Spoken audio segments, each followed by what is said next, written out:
Hello friends, मैं हूं आपकी सुषमा पंडित। आप सभी को सादर प्रणाम करती हूं और सभी दीदियों को सादर प्रणाम करती हूं।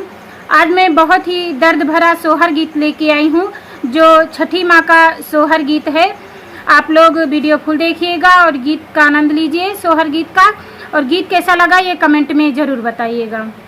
भादों के नित आंधी अरिया लालही, छठी के दिनावा लालही, छठी के दिनावाई हो। बहिनी ढकुली पकड़ सीतारो वै मानही माना बिलखाई, मानही माना बिलखाई हो। भीतरा से निकली बन तपसी, सिया जी से पूछे, सिया जी से पूछाई हो। बेटी कवन संकट तोहरे जियारा, तो कहे बिना रुआयु, तो कहे बिना रुआयु हो। इतनी बचन सुनै सीता, तो मैया से आर जयकार, मैया से आर जयकार हो। मैया जुआही छठी दिनवा, कवन विधा भूखों, कवन विधा पूजाऊँ हो। मैया जुआही छठी दिनवा, कवन विधा भूखों, कवन विधा पूजाऊँ हो। के न मोरा सगरा खानई है, तो घाट बांधई है, तो घाट बांधई है हो। मैया के न मोरा दही महुआ लई है, तो कुसवा गड़ई है, तो कुसवा गड़ई है हो।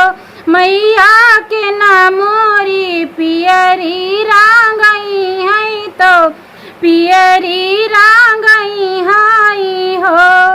आजू जो होते लक्ष्मण देवरा, तो सगरा खोदउते, तो घाट बांधउते, तो घाट बांधउते हो। मैया पोखरा पे कुसवा गड़उते, तो पोखरा साजउते, तो पोखरा साजउते हो। आजू जो होती कौशल्या रानी, अंगना लिपउती, तो चौका पुरउती, तो चौका पुरउती ने हो।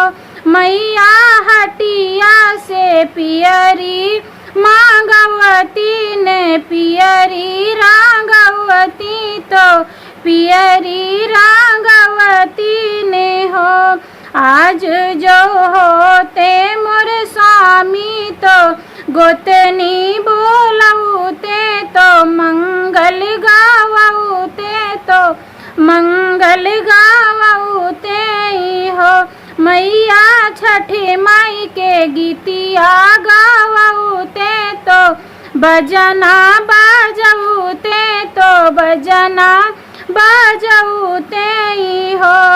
चुप रहा ए बेटी, चुप रहा, यस जनी रोवा, तो यस जीना रोवा हो। बेटी हम तोहरा अंगना लिपउबै, तो चौक पुरउबै, तो पियरी रांगउबै हो।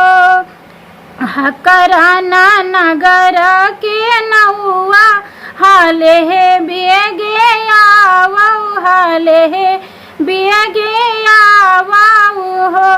नौआ रगरी रगर हल्दी पीसऊ, तो सीता छठी आवै, लालना छठी आवै हो।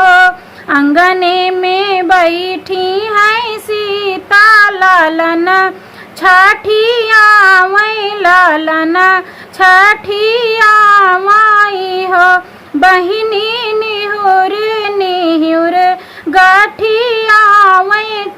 मैया के मानावे, तो मैया के मानावाई हो। मैया भर मुख देती आशीष, ललन मोरया मर राहे, ललन या मर राहे हो। मैया भर मुख देती आशीष, अमर राहे लालन अमर राह